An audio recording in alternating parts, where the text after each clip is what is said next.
இந்த ஆன்லைன் சர்வீஸ்ல கலந்து கொண்டிருக்கிறவங்க ஒவ்வொருத்தரையும் என் தேவனாகிய கர்த்தர் ஆசீர்வதிப்பாராக. அன்பான கர்த்தருடைய பிள்ளைங்கள இந்த உலகத்துல பார்க்கும்பொழுது, அநேக இடத்துல நம்ம இயற்கைய பார்க்குறோம். ஒரு சிலர் வந்து இயற்கைய அதிகமா ரசிப்பீங்க. ஒரு சிலர் வந்துட்டு அந்த இயற்கைய குறிச்சும் நம்மளுக்கு அந்த ரசனைன்றதே இல்லாம இருக்கும். ஒரு மரம் நல்லா இருக்குதுனாக்கா, அதனுடைய பழங்களும் சரி, அதனுடைய காய்களும், பூக்களும் எல்லாமே பார்க்கறதுக்கு எப்படி இருக்கும்னாக்கா, ரொம்ப அழகா இருக்கும், ஃப்ரெஷ்ஷா இருக்கும். அப்பதான் காய் காய்ச்ச மாதிரி இருக்கும். அப்பதான் பூ பூத்த மாதிரி இருக்கும். அப்பதான் அதுலேருந்து ஃப்ரெஷ்ஷா வருகிற ஃப்ரூட் இருக்கிற மாதிரி இருக்கும். அப்ப இதுக்கெல்லாம் காரணம் என்னான்னு சொல்லி பார்த்தோம்னா, அந்த மரமானது அந்த நிலத்துல, அந்த பூமியில நல்லா பண்படுத்தப்பட்டு இருக்கும். அதனுடைய வேர் வந்துட்டு நல்லா ஸ்ட்ராங்கா வந்துட்டு இந்த பூமிக்குள்ள நிலையா நிலைச்சிருக்கும். அப்படி நிலையா நிலைச்சிருக்கிறதுனால, அது எப்படி இருக்கும்னாக்கா, நல்லா உறுதியா இருக்கிறதுனால, நல்லா பூ பூக்கும், நல்லா காய் காய்க்கும், நல்ல கனிகள தரும். அதே போல தான் சரியில்லாத மரத்த நம்ம பார்த்தோம்னா, அதனுடைய வேர் பார்த்தா சரியான விதத்துல பண்படுத்தப்பட்டு இருக்காது. சரியான விதத்துல வந்து அது பூமியில நிலைச்சு இருக்காது. அது மட்டும் இல்ல, அதுக்குள்ள நம்மளால வந்துட்டு சரியான காய்களையும், பூங்களையும், பழத்தையும் நம்மளால பார்க்க முடியாது. அப்போ வேதத்துல உங்களுக்கு ஒரு வசனத்த நான் சொல்றேன், கவனிச்சு பாருங்க. 1 யோவான் 2ஆம் அதிகாரம் 15, 16 இதுல தேவனுடைய வார்த்தை என்ன தெரியுங்களா சொல்லுகிறது? ஒரு மனுஷன் உலகத்திலும் உலகத்தில் உள்ளவைகள் மேலும் அன்பு வைத்தார்னா, அவனிடத்தில் தேவனுடைய அன்பு இருக்காதுங்களாம். அப்போ நம்ம உலகத்திலும் உலகத்தில் உள்ள பொருட்கள் மேல நம்ம அன்பு வைக்கிறோமா? இல்ல நம்ம தேவனிடத்துல அன்பு வைக்கிறோமான்னு சொல்லிட்டு நம்ம இந்த வேளையில யோசித்து பார்க்க வேண்டும். இந்த இடத்துல 3 காரியங்கள குறிச்சு நம்ம பார்க்கிறோம். ஒன்று வந்து என்ன தெரியுங்களா? 3 முக்கியமான வேரு. அந்த 3 முக்கியமான வேர்ல முதலாம் முக்கியமான வேர் என்ன தெரியுங்களா? மாம்சத்தின் இச்சை. ஒன்றினா இந்த மாம்சத்துக்குரிய இச்சைகள். இந்த மாம்சம் என்னென்னத்தெல்லாம் பார்க்குதோ அதெல்லாம் வந்து இந்த மாம்சம் வந்து இச்சிக்கும். என்னானாக்கா, நான் நல்லா இருக்கணும், இந்த சாப்பாடு எல்லாம் இன்னும் வேணும், இன்னும் வேணும், இன்னும் வேணும்னு சொல்லிட்டு சாப்பிட்டுட்டே இருப்பாங்க ஒரு சில ஜனங்க. என்னத்துக்காக சாப்பிட்றாங்க? அவங்களுடைய மாம்சத்தின் இச்சைக்காக அவங்க என்ன பண்ணுறாங்கோ, இந்த மாம்சம் இந்த சரீரத்துக்கோசரம் அவங்க வந்துட்டு நல்ல ஆகாரத்தை புசிக்கணும்னுட்டு யோசிப்பாங்க. ஏதோ புசிச்சோம் நம்ம வாழ்கிறோமே, அதுக்காக நம்ம சாப்பிட்லாம் அப்படின்னு சொல்லி யோசிக்க மாட்டாங்க. அவங்க கிடைக்கிறதெல்லாம் சாப்பிட்டுட்டே இருக்கணும்னு சொல்லிட்டு யோசிப்பாங்க. அதற்கு பிறகு என்ன பண்ணுவாங்க தெரியுங்களா? அதிகமா கோவப்படுவாங்க. சரீரத்துல வந்துட்டு ஒரு சுசுப்பா இல்லாம ஒரு மாதிரி லேசினஸா, அசதியா, சோம்பலா, நிர்விச்சாரமா எந்த காரியங்களை செய்தாலும் அது போல செய்வாங்க. இதெல்லாம் என்ன தெரியுங்களா? மாம்சத்தின் இச்சைகள். அவங்க உடம்ப வந்து அவங்க சோம்பேறித்தனமா வளர்ப்பாங்க. இதெல்லாம் என்னத்தை குறிக்குதுனாக்கா, மாம்சத்தின் இச்சைகளை குறித்து காணப்படுகிறது. அதற்கு பிறகு பாருங்க, தேவனுடைய வார்த்தை சொல்லுகிறது கண்களின் இச்சை. அப்போ இந்த கண்களில நம்ம பார்க்குற பார்வைகள், ஒரு மனுஷரை நம்ம பார்க்கும்போது மாம்சத்துல பார்க்குறோமா, இல்ல நல்ல காரியத்தை குறித்து அவங்களுக்குள்ள பார்க்குறோமா, இல்லை இச்சையான காரியத்தை பார்க்குறோமா அப்படின்னு சொல்லிட்டு நம்ம பார்க்குறோம். அப்போ இந்த இடத்துல வந்துட்டு வேதம் சொல்லுகிறது கண்களின் இச்சை. அப்போ கண்களில தான் அநேக பாவங்கள் உண்டாகிறது. கண் பார்வை இல்லாதவங்களுக்கு பாருங்க, அவங்களுக்கு அந்த அளவுக்கு ஒன்றுமே தெரியாது. ஆனா கண் பார்வை வச்சுட்டு இருக்கிறவங்க தான் நிறைய பாவமான காரியத்துல வந்துட்டு அவங்க ஈடுபடுவாங்க. அதற்கு பிறகு தேவனுடைய வார்த்தை சொல்கிறது ஜீவனத்தின் பெருமை. அப்போ எதை குறித்து அவங்க என்ன பண்ணுவாங்க, வாழ்க்கையில வந்து பெருமை அடிச்சுக்குவாங்க. என்னை போல பொசிஷன் வந்துட்டு யாருக்குமே இல்லை. எனக்கு என்ன நல்ல பொசிஷன் இருக்கு தெரியுங்களா? நான் நல்ல ஒரு ஸ்தானத்துல நான் நிலையா இருக்கிறேன், நல்ல ஒரு சம்பாதனை வாங்குறேன், நான் மற்றவங்கள போல இல்லை அப்படின்னு சொல்லிட்டு அவங்கள கம்பேர் பண்ணி பேசிட்டே இருப்பாங்க. அதுக்கு பிறகு என்ன பண்ணுவாங்க தெரியுங்களா? அவங்க வந்து ரொம்ப பொறாமை படிக்கிறது, அந்த மாதிரி காரியங்களை செய்வாங்க. நல்லா நான் தான் சம்பளம் வாங்குறேன், நான் தான் நல்லா படிக்கிறேன், என்னை போல யாருமே இல்லை அப்படின்னு சொல்லிட்டு மற்றவங்கள வந்து தரக்குறையா நினைக்கிறாங்க. பார்த்தீங்களா?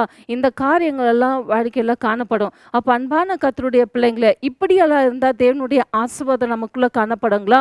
ஏன்னா தேவனுடைய வார்த்தை சொல்லுகிறது உலகத்திலும் உலகத்தில் உள்ளவைகள் மேலும் நம்ம அன்பு கொண்டோமானால் நம்ம இடத்துல பிதாவின் அன்பு இல்லைங்களா?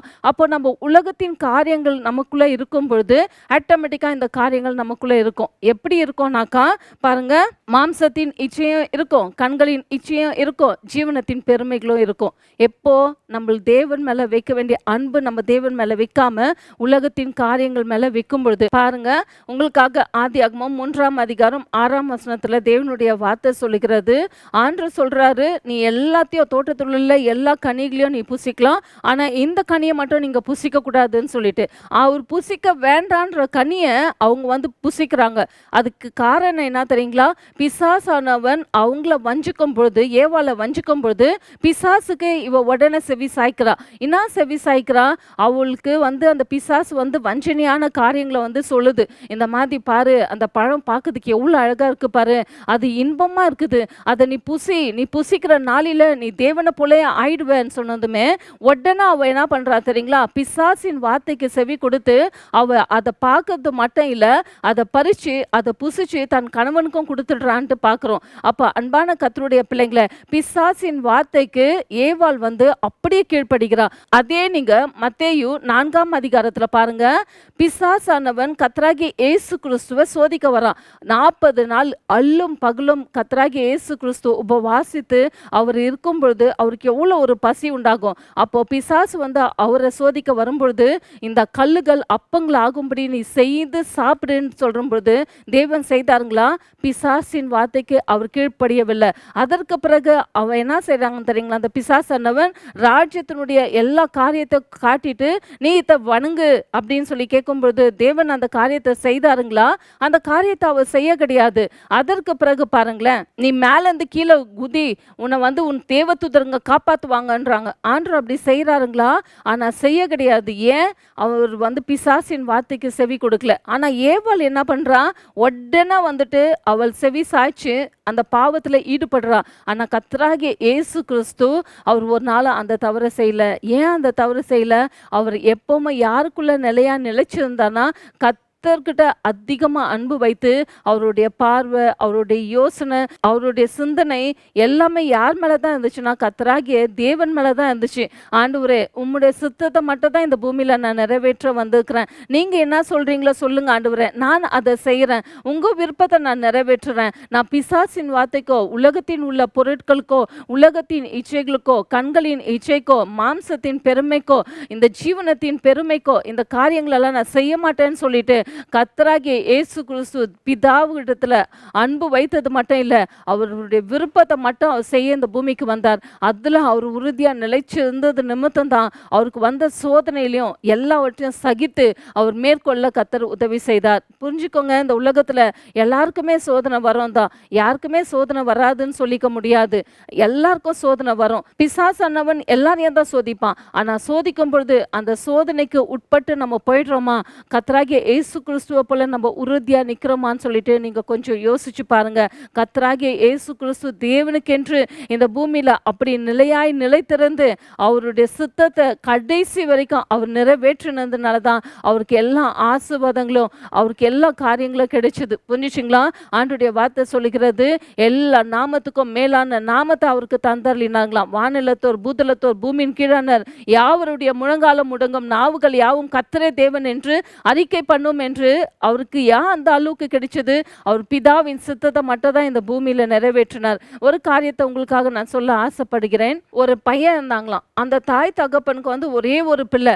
அந்த தாய் தகப்பன் அன்பா செல்லமா அந்த பிள்ளைய வந்துட்டு வளர்த்துட்டு பார்த்துட்டு எல்லாம் இருந்தாங்களாம். அப்போ இந்த பையன் என்ன பண்ணானா, இந்த காலகட்டத்தில் பாருங்க எல்லார் கையிலயும் மொபைல் இருக்கு.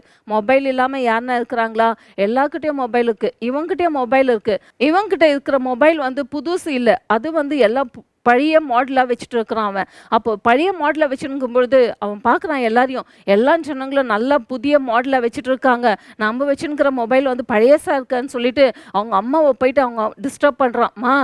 எப்படின்னா எனக்கு வாங்கி கொடுங்கன்னு சொல்லிட்டு அவங்க பெற்றவங்களை அவன் ரொம்ப டிஸ்டர்ப் பண்ணும்பொழுது அவங்க பெற்றவங்க சொல்கிறாங்க, வேண்டாப்பா நீ வச்சுன்னு இருக்கிறத போதும், இத்தையே வச்சுக்கின்னு நீ உபயோகப்படுத்து, வேண்டாம் விடு அப்படின்னு சொல்கிறாங்க. அப்போ கூட அவன் கேட்க மாட்டேங்கிறான். கேட்காம அவன் என்ன தெரியுங்களா பண்ணுறான்? அவனுடைய கண்களின் இச்சை, மாம்சத்தின் பெருமை எல்லார்கிட்டே இருக்குது, நம்மக்கிட்ட கூட இருக்கணும், அவங்க வச்சுருக்கிறாங்க இல்லையா, நம்மக்கிட்ட கூட இருக்கணும் அப்படின்னு சொல்லிட்டு இவன் என்ன பண்ணுறான்னு தெரியுங்களா? இல்லைம்மா எனக்கு வேணுமே வேணும்னு சொல்லிட்டு அவங்க பேரண்ட்ஸுங்களை அவன் ரொம்ப அடம் பண்ணி கேட்குறான். ரொம்ப அடம் பண்ணி கேட்குறது நிமித்தம் அவங்க பேரண்ட்ஸுங்க என்ன பண்ணிடுறாங்க தெரியுங்களா? அவனுக்கு வந்துட்டு அந்த மாடல் மொபைல் வாங்கி கொடுத்துட்றாங்க. கொஞ்ச நாளுக்கு பிறகு பார்க்கும்பொழுது வேற புதிய மாடல் வந்துடுது. அப்ப அவன் நினைக்கிறான், ஐயோ! இப்போ புதிய மாடல் வந்துச்சே, நம்மகிட்ட இருக்கிறது பழசாச்சேன்னு சொல்லிட்டு. இப்போ போய் அவங்க பேரண்ட்ஸுங்கள கேட்டா அவங்க வாங்கி குடுப்பாங்களா? ஏன்னா வாங்கி குடுத்து கொஞ்ச நாட்கள் தான் ஆகுறது. இப்போ அவங்க போயிட்டு வேற புதிய மாடல் வாங்கி குடுப்பாங்களா? அப்ப இவன் ரொம்ப துக்கமாயிடுறான். என்னடா இது நம்ம மொபைல் வந்து பழசாயிடுச்சே. மத்தவங்க கிட்ட பார்க்கும்பொழுது இன்னும் புதுசா தானே அட்வான்ஸா போயின்னு இருக்கிறாங்கோ. ஆனா நம்மகிட்ட வந்துட்டு அவ்வளோ புதிய மாடல் இல்லையேன்னு சொல்லிட்டு அவன் ரொம்ப துக்கமா, வேதனையா இருக்கிறான். ஆனா ஒரு ஃப்ரெண்ட பார்க்குறான் அவன். அந்த ஃப்ரெண்டு பார்த்தாக்கா பழைய மாடல் மொபைல வச்சுட்டு அவன் அதில சந்தோஷமா, சமாதானமா, நல்லா ஜாலியா இருக்கிறான். அப்ப இவனால நம்ப முடியல. இவன் வச்சுன்னுருக்கிறது பழைய மாடலு. ஆனா இவன் இவ்ளோ சந்தோஷமா, இவ்ளோ மகிழ்ச்சியா இருக்கிறானே, அதுக்கு என்ன காரணம்னு சொல்லிட்டு இவன் போய் அவங்க ஃப்ரெண்ட கேட்குறான். ஏன்பா நான் வச்சுன்னுக்கிறேன் புதிய மாடல். இதுலயே நான் சாட்டிஸ்ஃபேக்ஷன் இல்லாம ரொம்ப வேதனையா இருக்கிறேன். நீ பழையச வச்சுன்னுக்கிற. ஆனாலும் இவ்ளோ திருப்தியா, இவ்ளோ சந்தோஷமா, இவ்ளோ மகிழ்ச்சியா இருக்கிறியே அதுக்கு என்ன காரணம்ன்ட்டு. அப்ப அவன் சொன்னானா, இந்த மொபைல்ல நேரத்த செலவிடுறது, இந்த மொபைல்ல மத்தவங்களோட பேசிட்டு, சேட் பண்ணிட்டு, நான் இந்த மொபைல்லயே அடிக்ட் ஆயிட்டு, இதுக்கு நான் அடிமையா இல்ல. என் தேவனுக்கு நான் அடிமையா இருக்கிறேன். என் தேவன் மேல அன்பா இருக்கிறேன். என் தேவனோட நான் பேசிட்டு இருக்கிறேன். என் நேரத்தெல்லாம் என் தேவனோட நான் உறவாடுறேன். அதனால எனக்கு இதெல்லாம் ஒண்ணும் பெருசா கிடையாது. எனக்கு இதெல்லாம் மகிழ்ச்சி தராது. என் தேவனுடைய வார்த்தையும், என் தேவனுடைய காரியம் தான் எனக்கு மகிழ்ச்சி உண்டாக்குதுன்னு சொல்லிட்டு அவன் சொன்னானாம். அத பார்க்கும்பொழுது இவன் உள்ளமே உடைக்கப்பட்டதுங்களாம். அன்பான கர்த்தருடைய பிள்ளைங்களே, நம்ம கூட அநேக முறையில என்ன தெரியுங்களா செய்விடுறோம்? குடும்பத்துல அவங்க ஒண்ணு வாங்கிட்டாங்க. அவங்க ஒரு ஃப்ரிட்ஜ் வாங்கிட்டாங்க. அவங்க ஒரு புது கார் வாங்கிட்டாங்க. நம்மளும் உடனே வாங்கணும் அப்படின்னு சொல்லிட்டு நம்ம யோசிக்கிறோம். நம்மளும் வீடு வாங்கிடணும். அவங்கள போலவே நம்மளும் வாழ்க்கையில முன்னேறிடணும். நல்லது தான், இல்லைன்னு சொல்ல கிடையாது. வாழ்க்கையில எல்லா மனுஷனுக்கும் அடிப்படையான தேவைகள் உண்டு தான். தேவைப்படுகிறது தான். நல்ல ஒரு கார் வேணும், உங்களுக்கு வீடு வேணும், நல்ல கிரைண்டிங் வேணும், எல்லாமே தேவை தான். ஆனா அளவுக்கு மிஞ்சி நம்ம ஆசைப்படுறோம் பார்த்தீங்களா? அதுதான் தப்பு. அப்ப கர்த்தருடைய பிள்ளைங்களே, இந்த நாளில அந்த மாதிரி காரியங்கள் நமக்குள்ள இருந்துச்சுனாக்கா, மாம்சத்தின் காரியங்களும் சரி, ஜீவனத்தின் காரியங்களும் சரி, கண்களின் இச்சைகளும் சரி, நம்மகிட்ட இருந்துச்சுன்னா ஆண்டவர்கிட்ட கேட்கலாம். ஆண்டவரே, என்னை விட்டு இவைகளெல்லாம் அகற்றுங்க ஆண்டவரே. ஆண்டவரே, இதெல்லாம் எனக்கு தேவையில்லை ஆண்டவரே. நீங்க மட்டும் தான் எனக்கு தேவை. உம்முடைய வார்த்தை தான் தேவை. உங்கள்கிட்ட நாங்கள் அன்பு வைத்துக் கொள்ள வேண்டும். இந்த உலகத்திலேயும் உலகத்தின் உள்ள பொருட்கள் மேல நாங்கள் அன்பு வைக்காதபடிக்கு உங்கள் மேல நாங்கள் அன்பு, எங்கள் முழு சிந்தனையை உங்க மேல நாங்கள் செலுத்த எங்களுக்கு நீங்க உதவி செய்யுங்க ஆண்டவரே. நீங்க இந்த வேலையில கேட்கும் பொழுது கர்த்தர் உங்களையும் உங்க குடும்பத்தையும் ஆசீர்வதிக்க அவர் உண்மையுள்ள தேவனா இருக்கிறார். இந்த வேலையில கண்களை மூடி நம்ம செபிக்கலாங்களா? எங்களை அதிகமாக நேசிக்கிற எங்கள் ஜீவனுள்ள தகப்பனே, உமக்கு நாங்கள் நன்றி செலுத்துகிறோம். இந்த ஆன்லைன் சர்வீஸ்ல கலந்து கொண்டிருக்கிற ஒவ்வொரு பிள்ளைகளையும் என் தேவனாகிய கர்த்தர் நீங்க ஆசீர்வதிங்க. அநேக முறையில ராஜா நண்பர்களை பார்க்கும் பொழுது, உற்றார் உறவினர்கள் அப்பா பார்க்கும் பொழுது ராஜா நம்மளை காட்டில அவங்க எல்லாம் நல்லா ஆசீர்வாதமா இருக்கிறாங்களே, சந்தோஷமா இருக்கிறாங்களேன்னு சொல்லிட்டு அவங்கள பார்த்து தகப்பன பிள்ளைங்க அப்பா வேதனைப்படாத படிக்கிறான்ச்சா. அப்பா இந்த மாம்சத்தின் பெருமைகள் வேண்டாம் ராஜா. அப்பா கண்களின் இச்சை வேண்டாம் ராஜா. ஜீவனத்தின் பெருமை வேண்டாம் தகப்பன. அப்பா கதாவ மாம்சத்தின் இச்சைகள் வேண்டாம் ராஜா. இவைகள் எல்லாம் ஒழித்து விட்டு தகப்பன உலகத்தில் உள்ளவைகள் மேல அன்பு கூறாத படிக்க அப்பா உண்மையில அன்பு வைக்க என் தேவனாகிய கர்த்தர் நீங்க உதவி செய்யுங்க. அடிப்படையான தேவைகள் ஒவ்வொரு மனுஷங்களுக்கு என்ன தேவைப்படுகிறதோ அந்த தேவைகளை என் தேவனாகிய கர்த்தர் நீங்க அவங்களுக்கு சந்திங்க. ஒவ்வொரு பிள்ளைகளும் கர்த்தர் நீங்க ஆசீர்வதிப்பீராக. தேவனுடைய பாதுகாவல் அப்பா ஒவ்வொரு குடும்பத்தின் மேல இருக்கட்டும். இந்த வெயில் காலத்துல எந்த பிள்ளைங்களுக்கு எந்த விதமான பலவீனங்கள் இயேசுவின் நாமத்தினால வராதபடிக்கு என் தேவனாகிய கர்த்தர் நீங்க பாதுகாத்துக் கொள்ளுங்க அப்பா. இதனால தகப்பன சரீரத்துல பலவீனங்கள் அப்பா, சோர்ந்து போகிற நிலைமைகள் அப்பா, மரண தருவாய்கள், அந்த மாதிரி பிரச்சனைகள் வராதபடிக்கு ஒவ்வொரு குடும்பங்களையும் என் தேவனாகிய கர்த்தர் நீங்க பாதுகாத்துக் கொள்ளுங்க. இயேசுவின் நாமத்தினால நாங்கள் ஜெபிக்கிறோம் எங்கள் நல்ல பிதாவே, ஆமென். ஒவ்வொரு வெள்ளிக்கிழமையும் இரவு 7 மணிக்கு சந்தியா ஜெயராஜ் என்ற யூடியூபின் வாயிலாக கர்த்தருடைய வார்த்தை வரும். தொடர்ச்சியாக பார்த்து தேவனுடைய ஆசீர்வாதங்களை பெற்றுக்கொள்ளுங்கள். கர்த்தர் உங்களையும் உங்க குடும்பத்தையும் ஆசீர்வதிப்பாராக.